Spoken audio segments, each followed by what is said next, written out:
Tere tulemast vaatama talendikogemuse labori 3. episoodi. Tänase saate keskseks teemaks on muutunud ootused juhtimisele, juhi roll kõige selle keskel.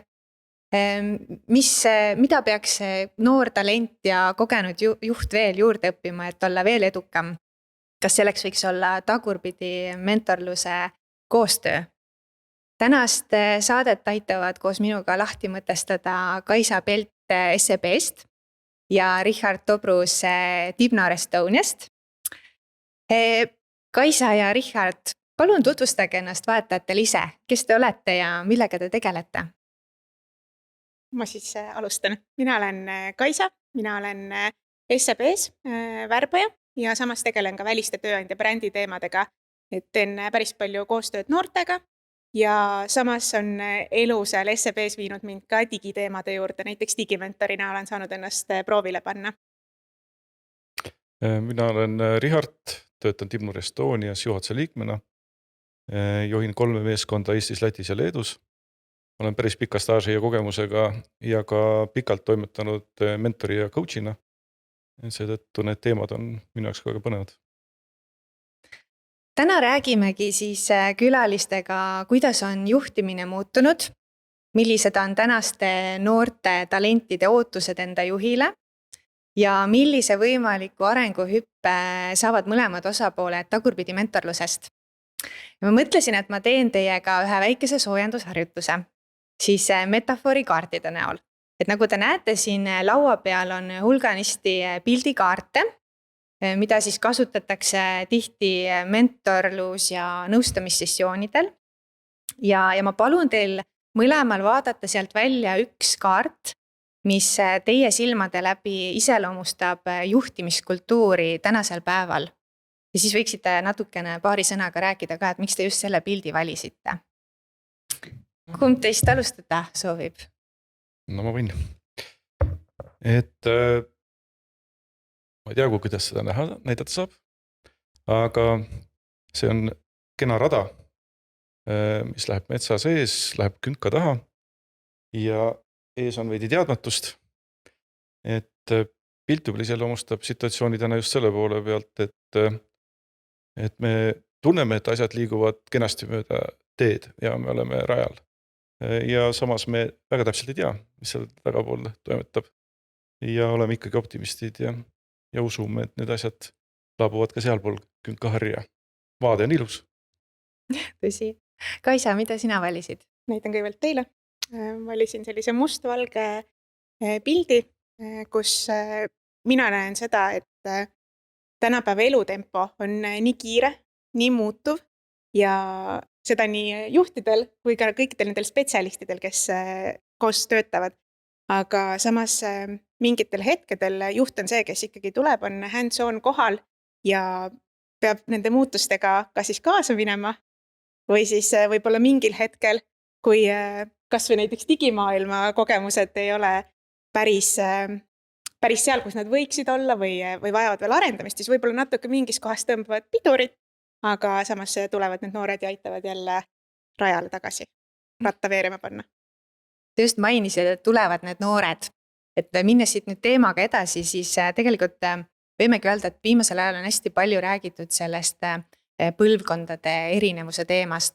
Et tegelikult tööturule on nüüd ju juba jõudnud Z-generatsioon, kelle osas juhtidel on päris palju küsimärke, et mis on nende hoiakud, väärtused, mis neid üldse motiveerib ja mis on nende ootused juhtimisele. Kaisa, ma nüüd küsin siis sinu käest esimesena kui sina kui selline noor talent, et millised on sinu ootused enda juhile ja miks need on olulised? Ma arvan, et kui ma mõtlen sellele, mis on minu jaoks oluline, ongi see, et see koostöö juhi ja spetsialisti vahel, see aeg, mis juht võtab, et oma inimestega kohtuda, sellised üks-ühele kohtumised, et need ei pea olema pikad, aga need saavad olla väga väärtuslikud, et saabki sellel kohtumise jooksul seal anda tagasisidet teineteisele, et see oleks mõlemasuunaline, saaks vastastikku rääkida ootustest, et kui on selged ootused, mõlemal suunal on ka palju lihtsam töötada ja tänapäeva noored on võib-olla sellised kärsitumat tüüpi natukene, et kui nad piisavalt tagasisidet oma tööle ei saa, mis seal salata ka kiitust või sellist poolt, siis nad tunnevad võib-olla, et aga kas mind ongi siia ettevõttesse vaja, et äkki kuskil mujal on see muru rohelisem. Et see pool, aga samas ka usaldus, et loomulikult see on asi, mis kujuneb aja jooksul välja ja mingis mõttes justkui tuleb välja teenida, aga kui usaldust ei ole, et on selline mikromanageerimine võib-olla, et ka see on demotiveeriv noortele, et selline avatus ja usaldus, et näiteks oma kogemusest ma võin tuua sellise näite, kus ma tundsin väga suurt usaldust enda suhtes, oli see, et kui ma töötasin ja elasin Austraalias, töötasin Sydneys ühes värbamisagentuuris ja ma otsustasin ühel hetkel, et ma tahan kolida Sydneyst ära, näha natuke rohkem riiki, aga samas tööd tegin hästi ja nemad mõtlesid, et aga tee siis seal kaugel edasi. Ma olin ihuüksi 2000 kilomeetrit enda tiimist eemal. Mul oli juhiga küll tihe meilivestlus ja ma sain pidevalt ülesandeid, mida lahendada, aga see, et sa usaldad kedagi, kes on teisest maailma otsast, teisest keeleruumist, teisest kultuuriruumist tulnud ja sa lased tal üksi toimetada ja annad talle järjest keerukamaid värbamisprojekte näiteks ja järjest rohkem neid, et siis ma mõtlesin, et vist olen elus midagi hästi teinud, et selline usaldus mulle osaks langes. Aga mis on veel tegelikult noorte jaoks oluline, et võib-olla mitte siis ainult nagu juhi vaates, vaid ka ettevõtete vaates, et järjest rohkem hinnatakse ka neid pehmemaid väärtusi ja seda, et ka ettevõtte väärtused läheksid noorte väärtustega kooskõlla, et kas siis on see vastutustundlik ettevõtlus või paindlikkus näiteks tööaja ja töökoha suhtes, et siin on kindlasti ka see koht, kus juht ise saab eeskujuks olla, et kui öeldakse, et on paindlik tööaeg, et ta näitab sellega ise ka eeskuju, et miks mitte, et juht võib-olla käibki lõuna ajal trennis ja näitab sellega eeskuju oma tiimile ja noortele, kes tegelikult seda väga-väga ootavad. Et samamoodi Austraalia näide jälle, et seal pigem kontoris vaadati imelikult, et kui lõuna ajal ei käinud pargis jooksmas või ei käinud trennis, et see on selline kultuur, mis on oluline ja samas kui kandidaatidega kohtumistel küsin ka, et mis on juhi puhul oluline sinu jaoks, siis tegelikult olenemata generatsioonist öeldakse, et toetav kultuur, avatud suhtlus ja see, et ei ole enam seda võib-olla natuke nagu iganenud sellist juhi ja alluva suhet, et mingis mõttes see võrdsus või koostöö ja avatus, et vahet ei ole, millisel toolil me keegi istume, inimesed oleme me ju kõik. Jah, et siit jäi praegu kõlama see nagu partnerluse teema ja just see töölt tähenduse otsimine ja tehaksegi tööd nagu mitte ainult töö pärast, vaid pigem lihtsalt nagu mida mina saan ära teha, et mis on see minu kasu ja kas midagi sõltub minust, et noored tahavad natukene tänapäeval olla natuke maailma parandajad ka. Ja samas juhtidel on nii palju kogemusi ka märkamaks seda, et millisele teele võiksid need töötajad siis sattuda karjäärialaselt. Just. Kas siis anda mingeid uusi tööülesandeid, kui märgatakse potentsiaali või öelda, et tead, et ma märkasin, et meil majasiseselt on selline äge konkurss käimas, et mis sa arvad, et see võib olla praegu, ma näen, et sa oled rahulolematu või et sa oled suuremaks väljakutseks valmis, et mis sa arvad, kas sa võiksid proovida, et selline karjääri suunamine võib olla ka? Jah, ja meie ka Fonteses oleme nagu hästi märganud seda trendi või suundumust, et noorte ootused karjääri toetamisele, et juht peaks tegelikult tänapäeval omama selliseid karjäärinõustaja või karjääri coach'i oskuseid, et ta peaks aru saama, mis on tema inimeste tugevused, potentsiaal ja samas ka need arengukohad, et mida toetada. Ja kindlasti, nagu sa ütlesid, leidma neid võimalusi, et see talent saaks oma potentsiaali kuskil rakendada. Et veel edasi minna, olla veel edukam. Väga hea. Nii. Küsimus Richardile. Kui sa mõtled tagasi 15 aasta tagusele ajale, kui sa siis juhina töötasid selle aja noortega versus praeguse aja noorte talentidega, siis mis on muutunud või mida sina oma juhi töös oled pidanud muutma? Jah, muutus on suured, kohe kindlasti. Ja kõik see, mida mida Kaisa välja tõi, on reaalses elus juhtunud ümberringi ja minu enda töös täpselt samuti. Et kõigepealt võib-olla esimeses etapis, mida suures pildis me märkasime oma töö juures, kõigepealt on see struktuuride muutus, mis otseselt võib-olla üksikud inimesi ja noori vanu eraldi ei puudutanud, aga see lõi õiged tingimused. Seda bürokraatiat ei oluliselt vähemaks mingitel hetkedel tänu kriisile, tänu ümberkorraldustele, neid kihte vertikaalses juhtimises on oluliselt vähem kohe kindlasti, mis toob jällegi lähemale inimesi üksteisele konkreetsetes situatsioonides ja aitab juhil täpselt aru saada, mis toimub, aga lõi ka hoopis teise tausta spetsialisti rollile. Ja spetsialistidest on saanud tegelikult täiesti võrdsed partnerid juhile, pigem juht on taandunud tänaseks võrreldes selle perioodiga vertikaaljuhi ja otsustaja rollist hoopis toetaja ja aitaja rollile ja seisab pigem inimese selja taga kui ees. Ja mina omale näiteks oma töös annan selgelt aru, et ma ei suuda ühegi spetsialisti rollis teha paremat tööd kui tema ise ja see, kuidas see õnnestub meeskonna tasemel, sõltub just nendest eraldi võttes. No me proovime ikkagi täna näha seda tõesti just selliselt, et iga inimene teeb täisvastutusega oma rolli ja oma tööd ja juht seal juures korraldab seda keskkonda, mis siis annab selle võimaluse. Ja põhimõtteliselt võib-olla väikestest asjadest välja tuua siis ka see, et see treeningute pool, kuidas me korraldasime neid asju ja teeme täna, on väga erinev, sest tempo on ka seal, ka väga raske näiteks leida kogu meeskonna treeninguid paariks päevaks minna, nii nagu me tegime seda varem võib-olla. Pigem on vaja leida mingeid lõike, mingeid sutsakaid, üksikule inimesele väga täpselt sihitult teha toetust ja abi treeningute näol ka sellist tuge, mis erialaselt on vaja. Ei saa võib-olla korraga palju, aga seda enam väga täpselt sihitult ja saad aidata ja õpetada. Aga juhid ise on pidanud hästi palju õppima. Just see sama digipool, see aasta on väga hästi treeninud meid kõiki praktikaga. Ja loomulikult me oleme ju rakendanud hästi palju erinevat tarkvara, et oma majandustegevusega hakkama saada. Seal õpivad kõik pidevalt, nii et see on vana triviaalne lause, et digikestev õpe kehtib. Kui viimasel ajal on hästi palju räägitud ka sellest coachivast juhtimisstiilist, et kui mõelda jälle tagasi 15 aasta tagusel ajal, et kas siis ka see juhtimisstiil oli aktuaalne?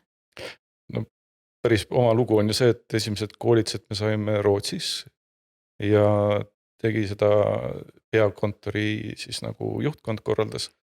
See ajas meid natukene naerma, et see oli ikka veidi veider, et kuidas sa küsid neid miks küsimusi järjest ja oma kolleegidest, kelle kohta sa oma arvates tead juba kõike nii kui nii ja see oli raske algul või raske vale sõna, võõras. Aga praktikas seda rakendades ja sellega toimetades, kui me said aru sellest kasust, et see andis sulle head tööriistad, see andis sulle väga lihtsa ja kiire võimaluse töötada igapäevaselt inimesega nii, et ta võtab ise vastutuse ja otsuse seal, kus sa seda ootad. Et need esimesed head töövõidud andsid kindlasti ka juba tulemuse, nii et kindlasti selle ajaga on väga palju muutunud. Tänaseks coaching on minu igapäeva tööriist kindlasti. Et ma väga selle peale ei mõtle, aga kui kõrvalt vaadata ja näiteid tuua, siis jah, see töötab. Kas nüüd mõeldes sellele COVID-i perioodile, et kas sa selle tingimustes oled ka midagi pidanud muutma või millelegi rohkem tähelepanu pöörama, olles ise juht? Sellises olukorras, nagu me oleme, on meeskonnatöö ja suhtlus eriti oluline. Hästi tähtis on kommunikatsioon, et hoida pidevalt sidet inimestega ja arvatavasti tegelikult hea kriisi olukord, kui see on meeskondlikult kenasti läbi mängitud ja toimivad ka need suhtlusvõrgud, on see siis Teamsi video või Skype või telefonid ja kõik töövahendid on olemas. Siis ma arvan, et mingil hetkel sa tunned, et tiim on pigem tugevam sellest õppinud. Et mina usun, et meil on just nii läinud praegu. Ja loomulikult see paneb proovile natukene võib-olla teise nurga alt, et sa pead ühildama tööd ja kodu teistmoodi, kuna ka need koolide ja muude tööde korraldused see mõjutavad kõikide töötajate toimetamist. Me oleme hästi olnud paindlikud selles osas ka oma töötajatega, kindlasti siin peabki olema paindlik. Ja see on kindlasti ka niimoodi, et inimene ju tajub seda, et see toetus on olemas ja see hoiab motivatsiooni ja hoiab ka meeskonda. Et pigem on meeskond täna tugevam, kui oli jaanuaris võib-olla tänu sellele. Ja sa tõid välja jah, need uued suunad, et mis on juhtimises nüüd vajalikud ja ka need meetodid või tehnikad, näiteks Teamsi keskkonna kasutamine. Aga oskad sa veel välja tuua, milliseid tehnoloogilisi oskuseid peaks tänapäeva juht veel oskama? No äsja vahetasime kontakte ja vaatasime LinkedIn ja enam-vähem panin ennast juba kirja, et saan digiabi LinkedIni kasutamisest. Ma olen ammu aru saanud, et selle võimalused on hulga suuremad ja minu vajadused seal selles toimetada on ka. Lihtsalt ei ole veel võtnud ette. Aga nüüd digikeskkondi, digiallkirjastamine väljaspool Eestit, millega me puutume praegu kokku, näiteks leiame erinevaid lahendusi, et dokumentatsioon liiguks ilma paberkandjata, oleks turvalisem ja nii edasi. Neid nüansse on hästi palju. Rääkimata siis majandustarkvarast ja nendest nõuetest, mis meil sellele on. Pidevalt on midagi laual. Aga mis sa arvad, kes sellisel juhul võiks üldsegi juhti aidata, et kui on näiteks vajagi päevapealt minna kodutööle, teha samas ajurünnakuid oma meeskonnaga, kasutada, ma ei tea, videoülekandeid, mida iganes. Et mida see juht peaks tegema, kelle poole ta peaks pöörduma? No ongi hea vastus. Meil on noori inimesi tiimis ja neid põlvkondi, kes lihtsamalt sellega toime tulevad, kes lihtsalt juba teavad asja olemust paremini. Et loomulikult, jah, ma näen ka seda, et kuidas meie projektid digilahenduste juures liiguvad, et meil on omal võtmeisikud, kes veidi on käsi lahti rohkem selle poole pealt ja me alati pöördume nende poole. Et tekivad sellised sisemised töögrupid tänu sellele just, et on olemas eksperdid ja tihtilugu ikkagi jah, just noorem põlvkond on väga tubli selles osas. Ja, siit me jõudsimegi niimoodi sujuvalt üle tagurpidi mentorluse juurde tegelikult. Et mis see tagurpidi mentorlus on? Kui me mõtleme klassikalist mentorlussuhet, siis seal on mentor-mentee, kus mentor tavaliselt on siis see kogenum juht ja sageli ka vanemaealisem. Ja mentee on siis see noor juht või spetsialist, noor talent. Aga tagurpidi mentorluses on siis need rollid nii-öelda nagu ümber pööratud. Et mentoriks on siis noor talent või juhi ambitsiooniga spetsialist ja mentee on siis kogenud juht. Richard, sina oled klassikalise mentorluse või coachiva mentorlusega hästi palju kokku puutunud. Et oskad sa siin vaatajatele paari sõnaga rääkida, mis on üldse mentorluse põhimõtted või alustalad? Kui hästi lihtsalt öelda, see on siiski selline ühine areng, üksteise arendamine ja ta on oma olemuselt juba kahesuunaline. Et jah, tavaliselt on ikkagi kogenud ekspert selles rollis, kes mentorina kas otseselt nõustab, juhendab, motiveerib, annab tagasisidet, aitab seada eesmärke menteele, kes on siis reeglina noorem, innustatud, huvitatud isik, kellele on vajadus leida siis mingi oma uus eesmärk või olemasoleva eesmärgi juures liikuda edasi. See võib olla eesmärk suhtlustasandil, see võib olla eesmärk karjääris, see võib olla eesmärk isiklikus elus. Selliseid piiranguid, et mingi üksiku teema juurde jäädakse kunagi ei ole, mentorlus on avatud kahele poolele ja avatud teemade ring mõne poolele. Avatus on üks võtmesõna kindlasti mentorluse juures ja areng on teine võtmesõna mentorluse juures. Et inimesed tõesti keskenduksid sellele ja kui on olemas see motivatsioon, et inimene tõesti ise on enda jaoks selle välja mõelnud, et ta tahab midagi muuta, siis reeglina mentorlus ja coaching on väga head instrumendid toimetada. Sa tõid märksõnana välja avatuse ja usalduse. Et mis te arvate, et kui nüüd on tagurpidi mentorlus, kus see menteeks on siis see kogenum juht, teatavasti tavaliselt kogenud juhid pigem ütlevad, et nemad teavad kõike, ma üldistan võib-olla, aga et kui lihtne neil on tunnistada oma neid nõrku kohti või öelda, et ma ei oska ja ma vajan abi, et olla avatud. Ma arvan, et kui inimene nii-öelda tuleb näiteks sinna tagurpidi mentorluse programmi, siis tal on juba selline mindset, et ma tahan õppida, ma tahan muutuda, ma tahan areneda. Seega ma usun, et nad on valmis tunnistama, et neil on kuskil mingeid arengukohti ja sellist eneseanalüüsi tegema, et kus siis need vajakajäämised on või et kuidas, millega on nii-öelda tööalaselt või ka eraeluliselt, tehnoloogiliselt näiteks hätta jäädud. Et ma arvan, et see on täiesti suhtumise küsimus ja samas, mida kauem see protsess kestab, mida kauem mentor-mentee omavahel kohtuvad, seda usalduslikumaks muutub ka see suhe ja seda rohkem see juht ka avaneb. Ja igas mentorsessiooni alguses ma ütlen seda ka oma menteele või coachile. Samamoodi, et see on mõlemapoolne õppimine, ma olen igas sessioonist õppinud palju ja see on just sellepärast huvitav ka osaleda ja teha. Et ka mentori jaoks on alati see õpiprotsess. Ja sa märkamatult õpid alati midagi uut. Tänu uutele organisatsioonidele, uutele teemadele ja case'idele, mis sealt lahendatakse ja alati on häid mõtteid menteel, millest võtta omale midagi tallele. Nii et ma olen täitsa nõus. Ja eriti kui sul see vestluspartner on teisest organisatsioonist, seda enam see annab nagu avardab seda maailmapilti ja sa saad nagu näha, mis on see teiste organisatsioonide taust nii-öelda või need teemad, millega tegeletakse. Kaisa, milliseid oskuseid noor talent võiks tagurpidi mentorluse koostöös kogenud juhile õpetada? Mis sa arvad?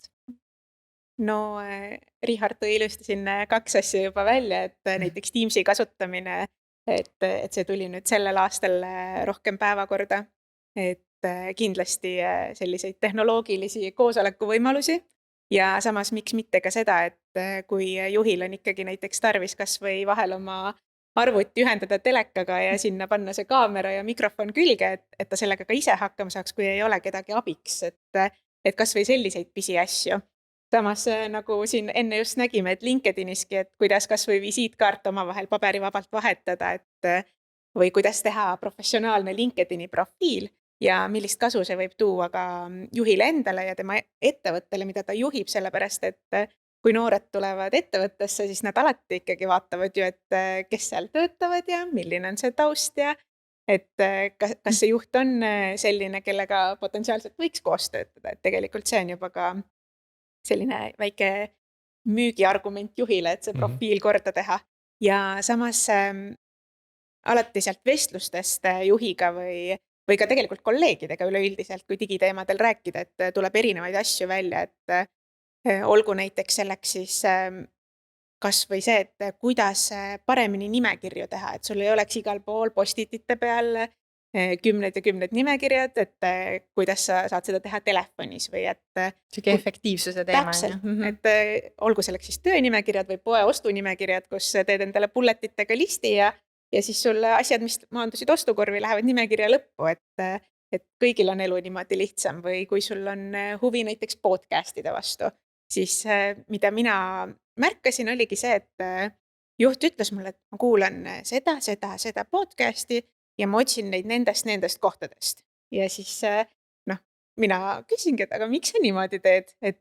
Ja tuligi välja, et ta ei teadnud, et näiteks need samad podcastid on olemas kas Spotify's või podcastide äpis, et sa saad panna seal meeldetuletused, et kui tuleb see põnev osa, mida sa justkui tahaksid kuulata, et see on seal olemas või kas või sellised lihtsad elulised asjad, et kuidas endale koju toitu tellida või kontorisse lõunat tellida, niimoodi, et sa ei pea kuskile minema, et ka selliseid asju või kuna ka vaimne tervis on väga oluline, et siis kas või see, et milliseid meditatsiooni äppe kuulata või et kas nad üldse teavad, et sellised asjad on olemas ja kust neid leida, et need ei pea olema tingimata just sellised, mida sa iga päev oma töös vajad, aga tõesti, et Teams on, ma arvan, olnud üks selle aasta suur muutus, et kuidas seal täpselt teha neid ajurünnakuid, et kuidas seda teenusmõtlemist näiteks arendada seal Teamsi keskkonnas. Jah, mul endal tuli ka kohe mingi teenusid, disain kindlasti ja võib-olla nagu tänapäeval nagu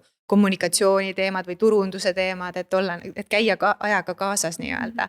Et kindlasti see digi või tagurpidi mentor oskab sulle selles osas nõu anda.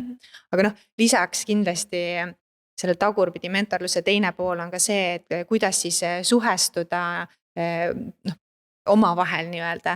Et ei ole ainult need digiteemad, aga pigem kuidas see põlvkondade vaheline suhe luua, et kogenud juht saaks sellise värske pilgu juhtimisele kindlasti. ja noh, seeläbi siis, mis sa kõik välja tõid, Kaisa, et see aitab siis juhil pakkuda tooteid ja teenuseid tegelikult noortematele inimestele ja võiks tagada tegelikult ju ka äriedu. Et üks põnev asi, mis me tegime, võib-olla ma lisan, on see, et kui me läksime esmakohtumisele, siis väga-väga soovitati seda, et võtke oma telefonid ette ja võrrelge neid äppe, mis teil telefonides on näiteks. Et see juba tegelikult avardab täpselt samamoodi vastastikku seda maailmapilti, et me kõik kasutame erinevaid äppe, sest meil on erinevad huvid ja vajadused. Et tegelikult täpselt nagu Richard enne ütles, et igalt sessioonilt õpid ise ka midagi, et tegelikult see mentee oskab päris hästi ikkagi väljakutseid esitada, et kas või see, et tal on mingi huvi, millest mina mitte midagi ei tea, aga mina olen pandud sellisesse olukorda või tegelikult ma olen ise ennast pannud sinna sellisesse olukorda, et ma pean õppima, ma pean selgeks saama, mida ta siis teada tahab ja järgmine kord lähen selle lahendusega. No mulle tundub, et äppide kõrval ka sellised ettevõtte põhiväärtuste pooled saavad sellest kindlasti jõudu juurde või parandada. Samad tõlked, kui oled korporatiivses ettevõttes ja tõlgid tekst eesti keelde, väärtused ja eesmärgid ja strateegia, siis ongi see kõnekeelde panek teinekord selline, kus on vaja just kasutada nooremat läbi ja koos läbi mängida see, et see puudutaks, see oleks see, mis meile korda läheb. Ei ole üldse lihtne ülesanne. Tihti lugu on sellega nagu pusimist. Aga sellest on kindlasti abi, kui meeskonnas on selline tasakaal. Ma arvan, et seal saab ka täpselt samuti ja see sõnum on ka see, mis jõuab ka turule paremini kindlasti. Kaisa, sina oled osalenud Tagurpidi mentorluse programmis enda organisatsioonis. Aga kui sa nüüd mõtled selle peale, üldiselt, et osaleks avatud programmis, kus on erinevad organisatsioonid, siis mis kasu sulle kui Tagurpidi mentorile võiks sellest programmist olla? Ma arvan, et enda silmaringi laiendamine eelkõige, et näha, milline on see ettevõte või organisatsioon siis, kus see juht töötab. Sest et kui palju me ikkagi tegelikult teame neid organisatsioone enda ümber ja samas neid inimesi ja mis on selle ettevõtte, milliseid inimesi selles ettevõttes hinnatakse ja samamoodi minu jaoks on väga huvitav alati teada saada, et kuidas inimene on jõudnud sinna, kus ta täna on, et milliseid väljakutseid on ta teel olnud, milliseid õnnestumisi, kuidas hakkama saada erinevate inimtüüpidega näiteks. Samas, kuidas aru saada ka sellest, et mida need juhid siis päriselt teevad.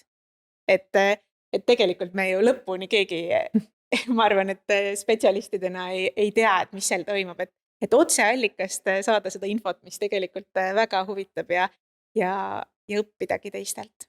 Ja ma olen ka hästi nõus, et tegelikult öeldakse ka, et kõige kõrgema enesehinnanguga on see inimene, kes paneb enda selja taga kõrgkooli ukse kinni. Et tegelikult peaks korra nagu tõesti tulema nii-öelda maa peale tagasi ja vaatama, et milline on siis see juhi roll tegelikult ja mis on tema ülesanded ja mille põhjal tema näiteks otsustab. Et sageli on noored nagu juhi suunal suhteliselt nõudlikud. Nad vahel ei saa aru ka, et miks nende arvamust ei võeta arvesse ja et ilmselt see programmis osalemine natukene nagu näitab seda tõesti, nagu sa ütlesid, seda tagatuba, et kuidas võetakse vastu ärilisi otsuseid ja kuidas strateegiatega tegeletakse ja kuidas suheldakse peakontori ja teiste osapooltega ja nii edasi ja nii edasi. Et see näitab kindlasti, või see annab sükse hea juhtimiskooli nii-öelda sellele noorele talendile. Siin ongi selline kahesuunalisus just, et loomulikult iga ettevõtte juht tahab, et ka see noortöötaja tajuks seda poolt, mis on ootused meeskonnal, mis on see ettevõtte kultuur, millele nagu panustatakse ja mõlemad pooled liiguvad üksteisele lähemale. Loomulikult noort spetsialisti saab selles osas samamoodi aidata ja selgitada siis need asjad üle, mis toimuvad väljapool tema võib-olla erialatööd. Et väga lihtsalt 2 silma, 4 silma vestlustes saab seda teha. Tegelikkus on ka see, et millega ma puutun kokku aeg-ajalt, et veidi selline kiirustamine nende teemade juures.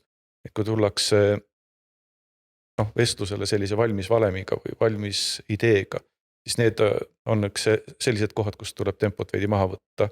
Ja see on see kahe põlvkonna või ütleme, et noore vana erinevus, kus ma tunnen, et on väga hea, kui aeg-ajalt selline väike hõõrumine toimub, sest et tõde on kusagil seal vahepeal. Et ka see liikluses ka, et me tahame olla efektiivsed, aga kohale jõuda enam-vähem võime me ühel ajal.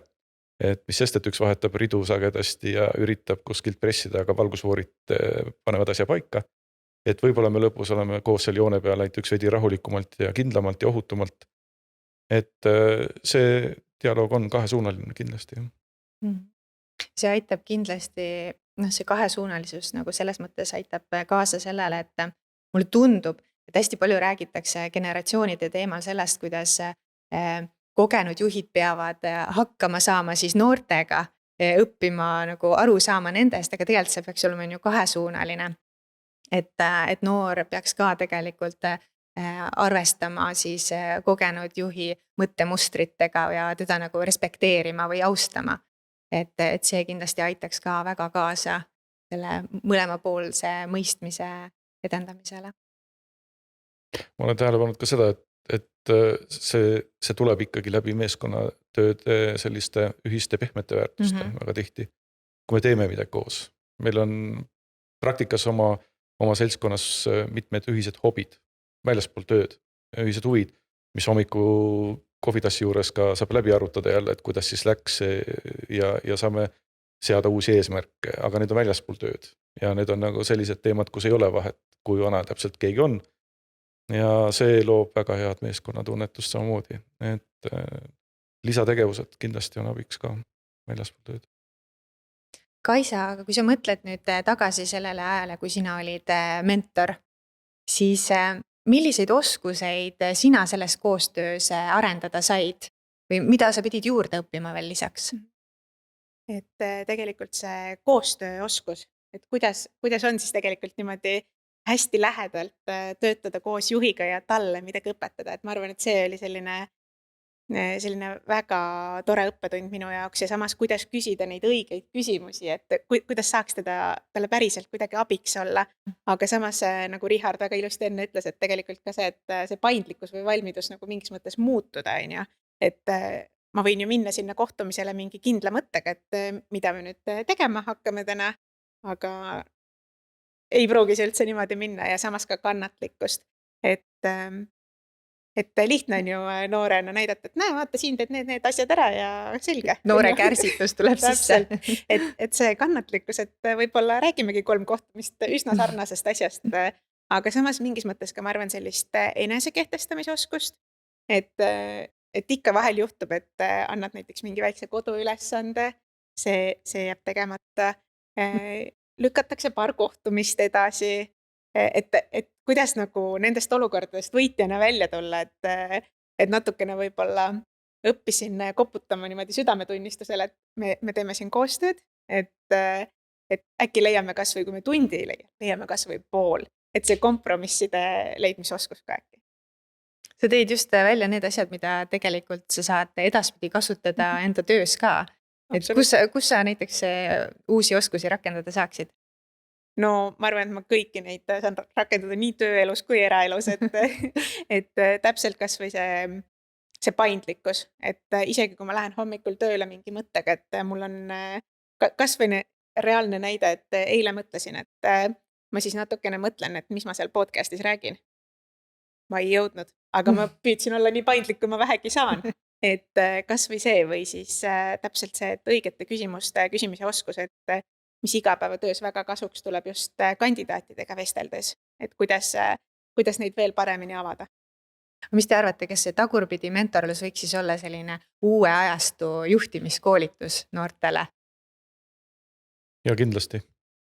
Et täiesti julgelt pakun välja selle, et mentorlus laiendatud kujul ongi selline hea mentorlus ka täna, et kahesuunaline või mõlemale poolele mõeldud, aga kui ta on avatud ja kui mõlemad pooled tulevad kohale huvitatuna, motiveerituna, et nad saavad siit oma arenguks vajalikku lisa just tänu sellele erinevusele, mida üksteisele pakkuda on, ollakse valmis ka üht-teist muutma enda toimetamiste juures, siis see on ideaalne mentorlus.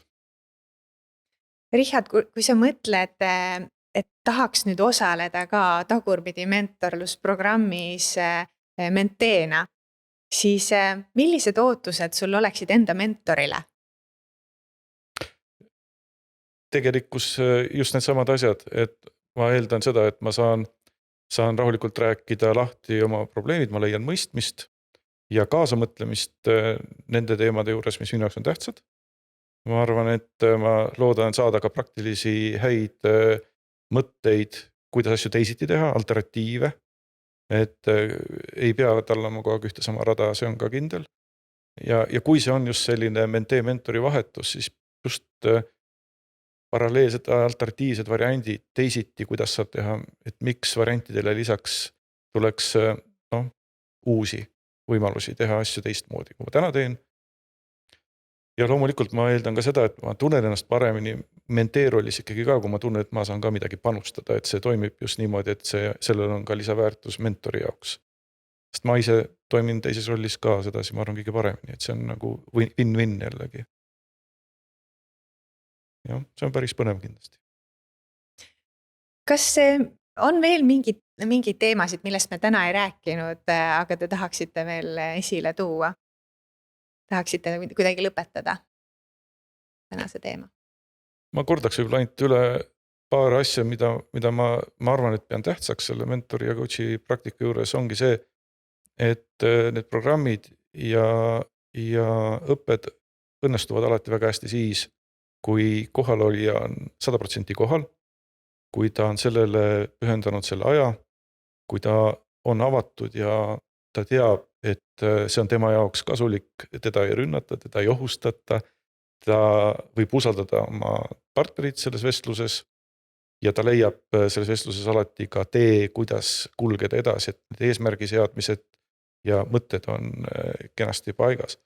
Et eks siin ole vestlustest väga erineva tempoga need eesmärgid ka selgunud ja tihtilugu nad muutuvad, aga läbi avatuse ja usalduse see töötab väga hästi.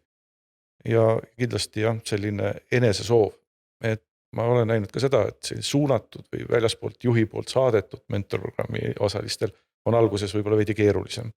Aga küll ka see on läinud käima kenasti, kui maitse suus on. Avatus ja julgus muuta.